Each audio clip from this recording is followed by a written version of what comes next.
What's up, everyone? Aaron Negler here, Cheesehead TV, coming to you live. Is it Wednesday? Wednesday afternoon. Let's call it early evening, shall we? How about that? 7:05 Eastern. Heard from Christian Kirksey, the new inside linebacker for the Green Bay Packers, earlier this afternoon. I'll tell you what, man, I'm excited. Every time I read about him, every time I hear from him, I just think he's an exciting addition. You look at his play on the field prior to the last couple of years, where obviously he has missed a significant amount of time due to injury. But you marry his play on the field with the personality you get off of it. And, man, I'm happy he's a Packer. I'm excited to see him go to work in Mike Pettine's defense. And I think there's a possibility we could – I'm not going to sit here and tell you he's going to be an insane playmaker. He's going to be a top 5 inside backer or anything like that. But I do think we will see an uptick in explosive plays, playmaking ability at the inside backer position. Jazz boy, diehard fishing, go Pack, go. What's up, man? Brett, what's up? What level of Patreon do we got dog pics? I don't know, Tom. That's a good idea, though. I may have to create one, the $5,000 monthly level to get pictures of Nagler's dog. Did I share the story about my dad sneaking into County Stadium back in the day? Brett, I have not. You know, I was going to share it on transplants, and then I never did. I'll get more involved with it at some point. Needless to say, he tells a great story of going in back when – this is before, you know, Molitor and Yount and all the guys I grew up with. I mean, this is way earlier than that. But just how easy it was. I mean, hell, I used to sneak into Lambeau when I was a kid. Back when there was the corrugated iron, there were spots, especially in the off season, where it wasn't like today where, you know, it's a going concern 365 days of the year. It's very much a tourist magnet. Back when I was growing up, Lambeau was not abandoned in the off season, but it was very much not an attraction. And you could ride your bike, as we did, right up to it. I would stay with friends in Green Bay, who were friends of my parents, and then you'd ride your bike over to Lambeau. And there were spots where you could pull up the iron a little bit, the corrugated part. You could just kind of wrench it up, and if you're a kid, you could slip right under it. So we would do that on occasion. I did it twice, but I know kids who did it all the time. But this was obviously a very different world. Just got Packer all-time great Tony Mandrich's autograph in the mail today. That's dedication there, Travis. I've never been a big autograph guy. I've always preferred the experience of meeting a Packers player or a coach and talking to them and just thanking them for representing the Packers, etc. But I understand why people love autographs. I understand they are big business. And, hey, Tony Mandrich is a pretty large, looming figure over the Packers franchise, for better or worse. So no doubt about that. $69. Tom, I'm down with that, buddy. Your dad's paintings are awesome, by the way. Thank you, Tim. That's very nice of you to say. It's funny because my dad is a self-taught painter, and he does, sell his work. He does, art fairs around the Midwest, and he has been in galleries and stuff, and he does commission work and things like that. So I'm a bit sad this summer that a lot of those art fairs will probably be shut down. So follow me on Twitter. Whenever he does new work, I always put it out there, and I always include the link to his website so you can buy his stuff, because I think he's amazing. Obviously I'm biased, but free Kiki. Now you're talking. I put it out there earlier this morning. I think the clip from yesterday's chat, Kiki's got to get on the field, and I love the little kind of extension, I guess you'd say, illumination that Ben Fennell put to it. The amount of snaps he played, less than 200, 56 of them were actually rushing the passer, I think the number was. And he made a good point. You got to prove that you can hold up on early downs to earn the right to rush the passer. And that is an old NFL axiom, so to speak. And to my eye, I think he's done a good job of that. when given the chance. I think he just needs more opportunities, but hopefully he gets on the field a lot more early in 2020. Mike, thanks for the super chat. The Packers Zoom beat are like the people you ask to take a photo of you with your phone, and then you end with a selfie of them or a 4-second video. Everyone's doing the best they can, man. You know, I hear you, though. I feel you. Andy, thanks for the super chat. Finally got to live again, Nags. Over, under on 60 catches and 850 yards for Lazard. Over. Hell, I already put it out there. I thought he and Adams could both be 1,000-yard receivers. I'm not saying write it in stone, but if I think he can hit 1,000, I'm definitely taking the over on 850. How's that? I mean, look, people want to talk him down and say he's not dynamic or say he's better as a 3 or 4. I dismiss all of that. I think he's a baller. I think he's only starting to scratch the surface of his potential. We'll see. Maybe he doesn't get utilized a lot. I tend to think he's going to rise, and the attention that is going to be given to Devontae Adams and Aaron Jones in particular are going to free Adam Lazard up to really ball out. So I think 1,000 yards is probably his ceiling, and I think he'll come close to it. 850, give me the over. Definitely.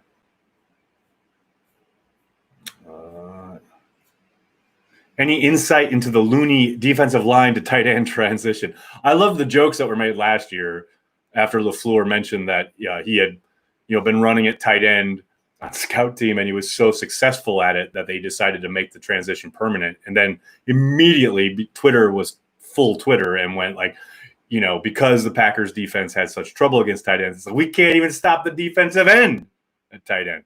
I said it then and I'll say it now. I think it's a desperation move. It's that kind of move you make when you recognize you have an athlete, and I think Looney has some upside athletically, but it's clear he wasn't cutting it along the defensive line, and rather than cutting him straight up, this is a last-ditch effort to try and get something out of him, which I'll be shocked if he's on the squad, honestly, sadly enough. To our fan base regarding Lazard, I find your lack of faith disturbing. Check out his story on YouTube. I'm down with that. Thanks, Nags. Always appreciate your work. Proud Patreon member. Andy, thank you for being a Patreon member. Thank you so much. Hey, and if you guys, you want to hang out, talk football, we have a happy hour every week. Also, I just had a new episode of Naglers Never Right. Just went up this morning talking to Chris Burke, who covers the Lions for The Athletic. I'll be doing a preview of all the division foes pretty much once a week. And then hopefully I'll start talking to some players and coaches once the year kicks off. Lucas Patrick, the tight end next. Remember when he recovered that kick? You guys are crazy. Oh, hello from Germany, Aaron. Great work. Thank you. Thanks for checking out the stream. Thanks so much and checking out Cheesehead TV and supporting what we do. Hit like, hit subscribe. Would you rather have Tyler Ervin-sized Kenny Clark or a Kenny Clark-sized Tyler Ervin? Definitely a Kenny Clark-sized Tyler Ervin, because then he would have the athleticism to get crazy and do that jet sweep stuff, but then also truck fools when they got in his way. I'd be down for that. If Kirksey doesn't perform well, are we in trouble? That's a really good question, Bryson. I don't think they're in trouble. I do think it's going to be a loss of opportunity / upside, because I don't think, given the guys that they have, thrown out there, so to speak, over the course of the last decade, outside of moving Clay Matthews inside, they haven't really had a dynamic presence in there. So I think they can get by, and I think this clearly seems to be their MO and or thinking. They can get by with whatever they've got. It's clear that they have devalued that position. You heard Blake Martinez mention that when he signed with the Giants. It's just not a position of priority in Green Bay for whatever reason. I'd love to get Brian Gutekunst back on the podcast and ask him about it, and hopefully I'll do that.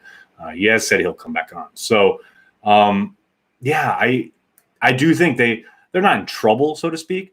I think Kirksey is an upgrade, given what we've seen on film prior to injury. Now, it's no given that he comes back and hits the ground running in that regard, but if he can regain that form, he is an upgrade from what they've had, in my eyes. All that said, if they lose him to another injury, or if he does not perform and maybe he doesn't come back all the way from injury, I don't think they're quote unquote in trouble. I think they're probably back to where they were last year. Although I say that, and I think Martin, the was a 4th or 5th round pick from Minnesota. I think he's got some ball hawking ability. I do think he gets in trouble sometimes with interior linemen getting up on him, but I think, they've got pieces to work with. Who knows what Curtis Bolton might give them. But yeah, I don't think they're in trouble. I think it'll just be a loss of potential more than anything. Do you know why NFL Game Pass doesn't have any games pre-2009? I'm just curious if older games will ever go up there. It's so funny you asked that. I literally was watching 2009 stuff this morning and wishing they had like Favre era stuff. I got to imagine they got to work on rights with whoever the broadcast partners are, NFL Films, etc. But man, I'd love to have some 90s stuff up there. Hell, even 80s, 70s. Give it all, baby. But yeah, no, I don't know why that's the cutoff at the moment. Hey, for a long time, we didn't even have that. Like, it only went back to like 2014. So I'm happy to get to 2009. Hopefully they'll keep going back and keep adding years. Yeah, I'd love to see some like pre-Super Bowl Favre stuff. That's the exciting stuff when he's like maddening and throwing interceptions, but also making crazy plays. Those days are great. Jake, Nags, I know you play Madden. Me and my buddy play in the same division, so we can play each other twice a year, and we do a fantasy draft. I paid $266 million to sign Murray. It was a mistake. Yeah, I'd concur with that statement. But I love that people play Madden in divisions and online with their friends, etc. If I find some time this year, I think I kind of want to. I don't want to do fantasy football anymore. I just want to do Madden, and I want to find a Madden league because it just feels like I have a little bit more control. Now, obviously, people who play in Madden leagues are usually pretty damn good, and I'll probably get my ass handed to me. But I get my ass handed to me in fantasy for no reason, mostly on luck, week in and week out during the regular season. So I'd much rather be playing Madden and have a little bit of control over what's going on. So I may look into that. How many virtual wheel routes has Vitaly run? Asking for a friend. A few. Yeah, you know what? I don't utilize him a lot and any Patreon who's played me in Madden knows this. I don't utilize him on wheel routes as much as I do the angle routes, either the Texas route or the choice route. I love to, run Graham over initially, and then usually guys who play with their middle linebacker follow Graham, and they think, "Ooh, I've got this covered," and then you follow it up out of the I form with Vitaly on the angle, and it's a free 10 yards almost every time. How do we want Dalvin Cook holdout to go? Would Aaron Jones hold out if Cook gets paid soon? No, Sean. I don't think one is going to affect the other that much. I think Aaron recognizes the opportunity he has in front of him to put up some big numbers in this offense and then potentially either hit the free agent market and make big bucks or to come to some kind of a smaller extension agreement with the Packers and then maybe hit free agency a couple years down the road. That's just guesswork on my part. Who knows? Maybe we hear in a week or two that he is deciding to sit out and start a camp. I doubt that happens. I just don't see it in his makeup. But we'll see. You never know. Bradley, thanks for the super chat. If Love runs the offense and it's supposed to be run, meaning he's hitting the reads and as LaFleur teaches it, does Rodgers play more within the offense? No. Anything that you see from Jordan Love, either in training camp or preseason, is going to have zero effect on Rodgers' game. Rodgers is going to play the way he always has. He is going to, do the thing where he takes the play clock down. He is going to change plays at the line of scrimmage. He is going to hold the ball on occasion. He's going to take sacks on occasion, but he's also going to make big plays on occasion. And that is not going to change. He is at a point in his career where he is who he is, and he plays how he plays. And hey, he's led them to a lot of wins in his career by doing that. And I just don't see him changing just because there's some young buck nipping at his heels. Is McCarthy the most underrated coach of the decade? Woo, baby. That's a question. I mean, who knows? That's a great talk radio question. I'd have to look at a list of head coaches. I do think he is underrated, but I also recognize when people say, yeah, but he had Aaron Rodgers. There's something to that. Look how he did when Brett Hundley had to play, or whoever else had to play. That said, I do think he is an underrated coach.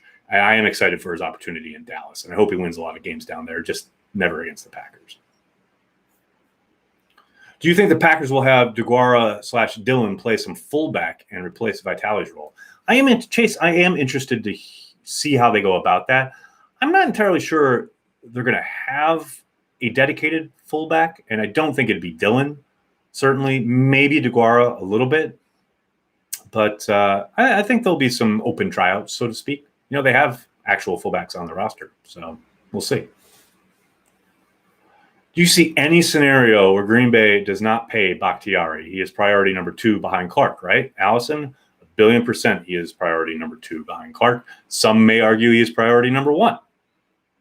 I would posit that I think Clark is priority number 1. But we'll see. Is there any scenario where they let him walk? Yeah, I think there is. I don't think that's going to happen, but could it? Sure. Absolutely. If Bakhtiari is at a place in his career where he knows this is it, this is the last kind of bite at the apple, so to speak, which it probably is as far as he's at the height of his powers, 3-time All-Pro, finally made a Pro Bowl, which of course is absurd.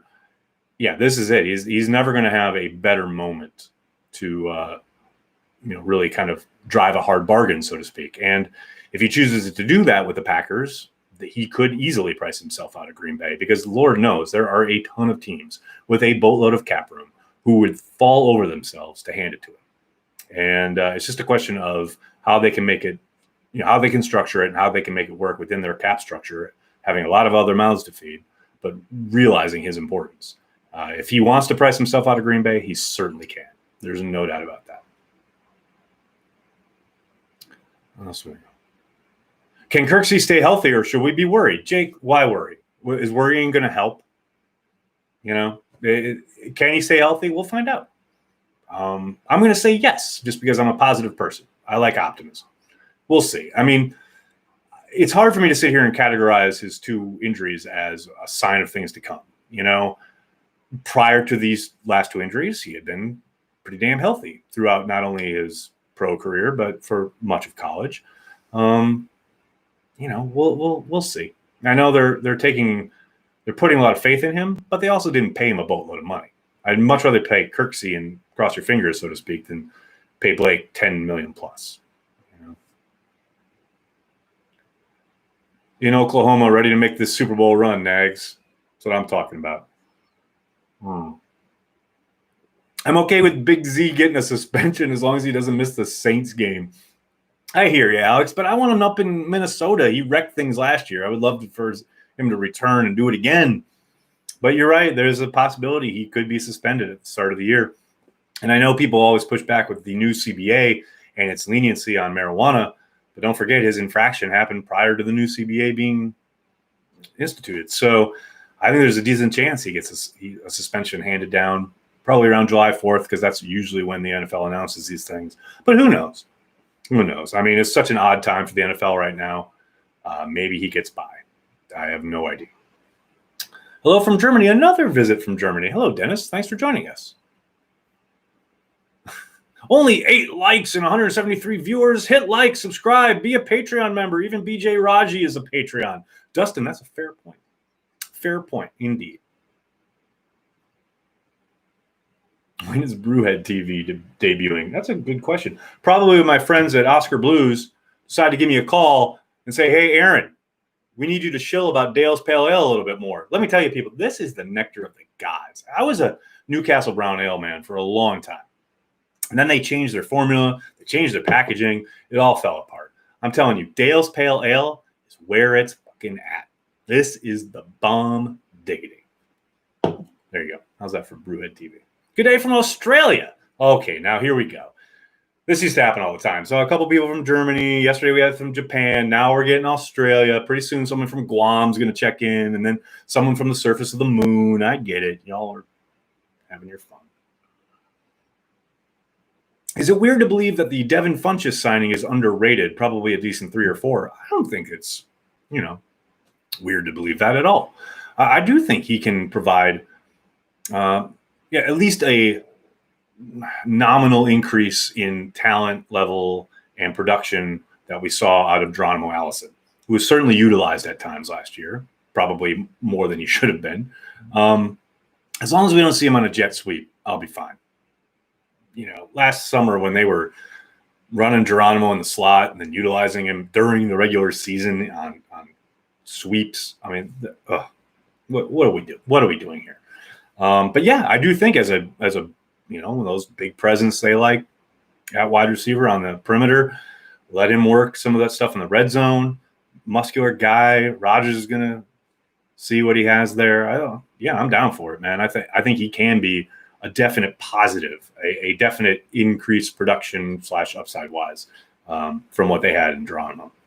Hello from Pluto, Dustin. Thank you. There it is. It is a real planet. Hashtag. Very controversial statement there, sir. It goes back and forth. I've seen both. Who knows? I don't want to start a war here. I mean, Pluto being a planet is the next Aaron's got a dog debate here on the channel.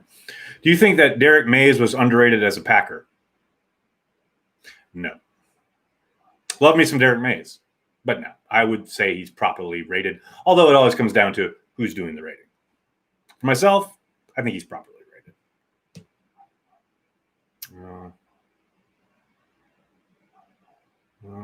Is it weird? No, I did that one already. Are they adding more guys in the Hall of Fame than normal this year? Any chance we could get Sharp in there ever? Well, Jake, they did just have a big campaign where they did add a bunch of extra guys, so to speak, because of the anniversary. Is there a chance they could get Sharp in? God, I hope so. There seems to be a groundswell for him nationally, even outside of Packer fandom, which wasn't there before, which bodes well.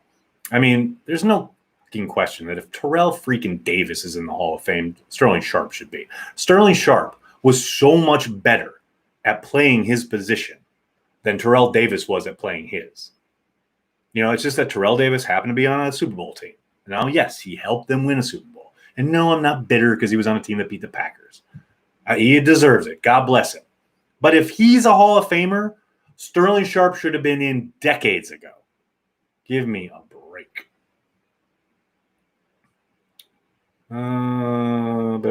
Back in 2015, what happened to the Packers? After the Broncos game, they seemingly couldn't get out of their own way.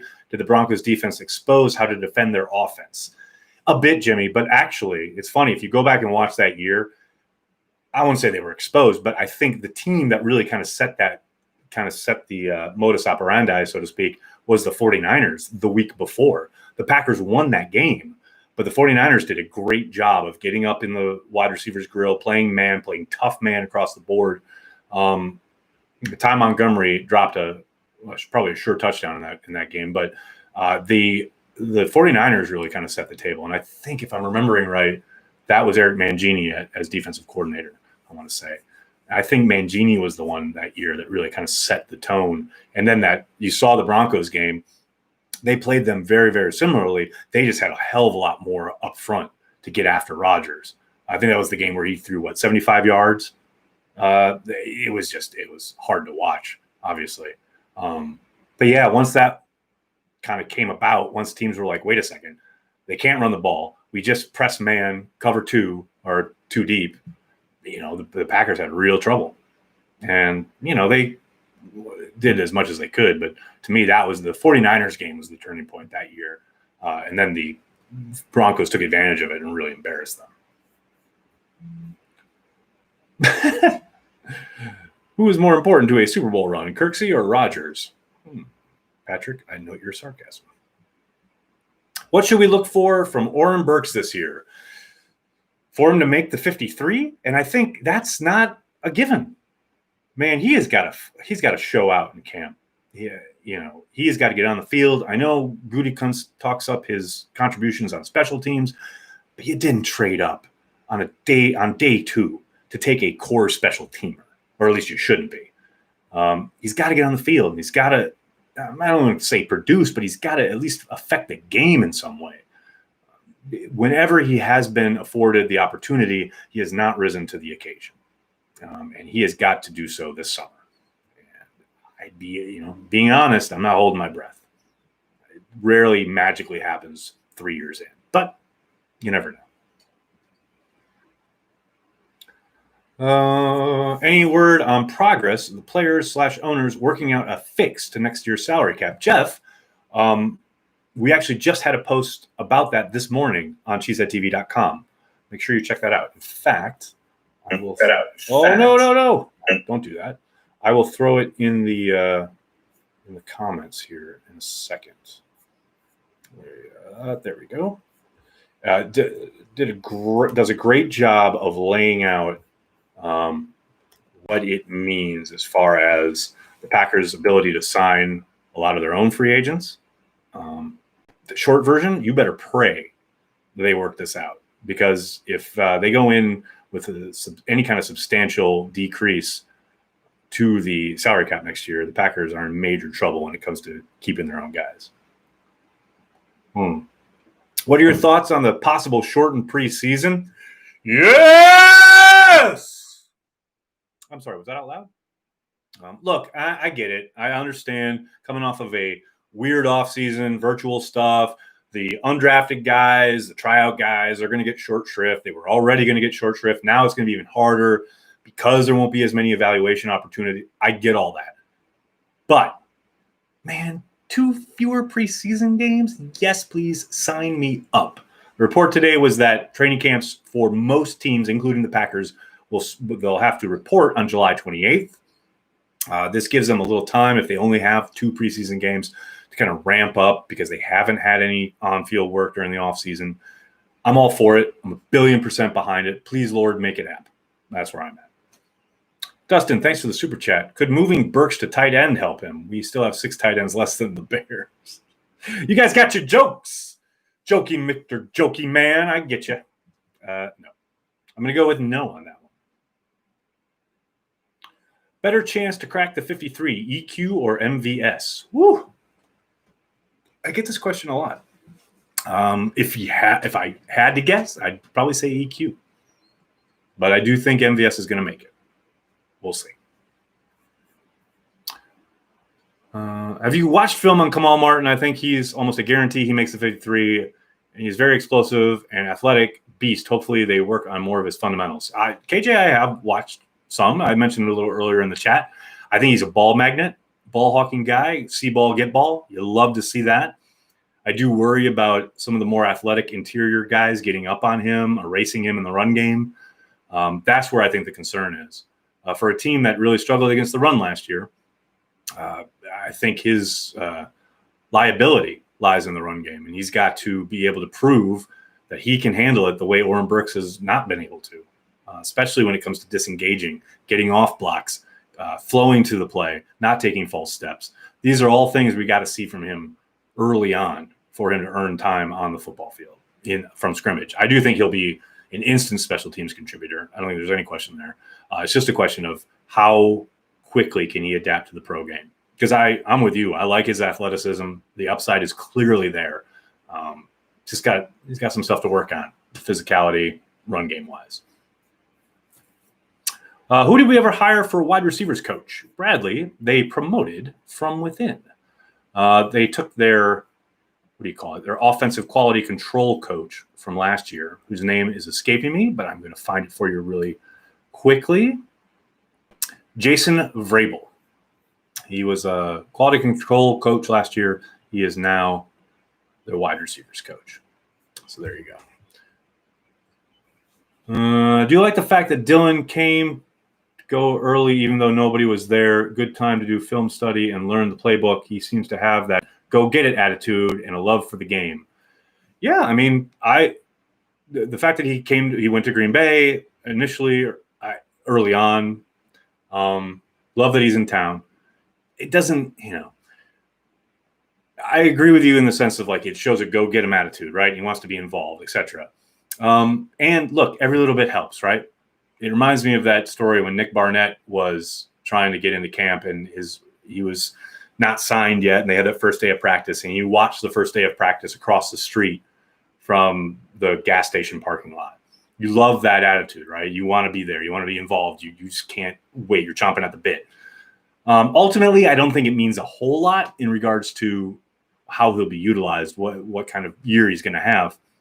But I absolutely love what you're talking about. Like the guy who wants to be there, wants to be 100% committed to Green Bay and the program and being involved and learning his craft, etc.